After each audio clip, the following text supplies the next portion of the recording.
Companiile aeriene low cost nu sunt interesate de aeroporturile mari din România, deoarece prețurile sunt pe măsură. Din Italia, anul acesta se așteaptă un aflux mare de turiști. În consecință, cel mai mare operator low cost european a ales din luna aprilie acestui an două locații noi, Arad și Constanța.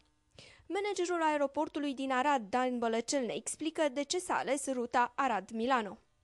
Aradul este unul dintre cele mai vechi aeroporturi din România. El a fost construit pe locația actuală în 1936. Inițial, activitatea de zbor a început în 1912, odată cu întoarcerea lui Vlaicu de la Aspen, când a fost și un meeting aerian.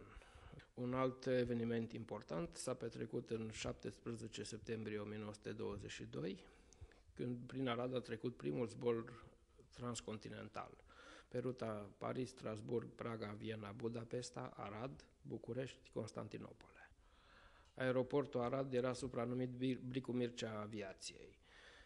Toate echipajele și tot ce însemneau companii aeriene, Tarom, LAR și ce mai era la vremea respectivă, toți au făcut școală pe aeroportul Arad, datorită condițiilor meteo foarte bune din zonă și datorită reliefului care permitea să facă o școală de bună calitate.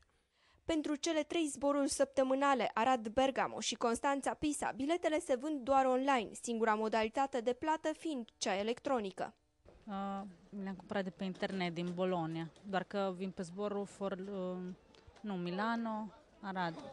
Eu locuiesc în Timișoara, doar că îmi convine datorită prețului să zbor și pe Arad. De unde v-ați cumpărat biletul? Internet. Câți bani ați plătit? Cât banii? 2 persoane, 60 de euro. Buono, sì, sì.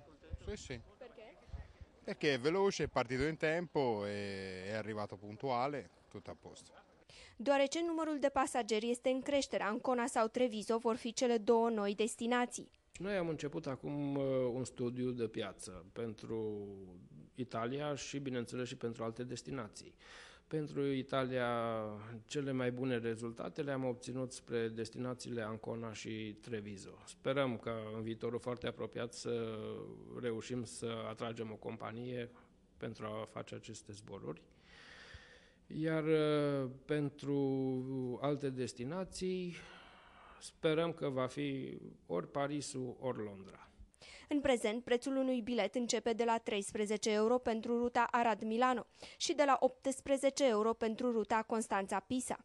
Media tarifelor percepute la nivel de companie situându-se în jurul a 44 de euro pentru un bilet.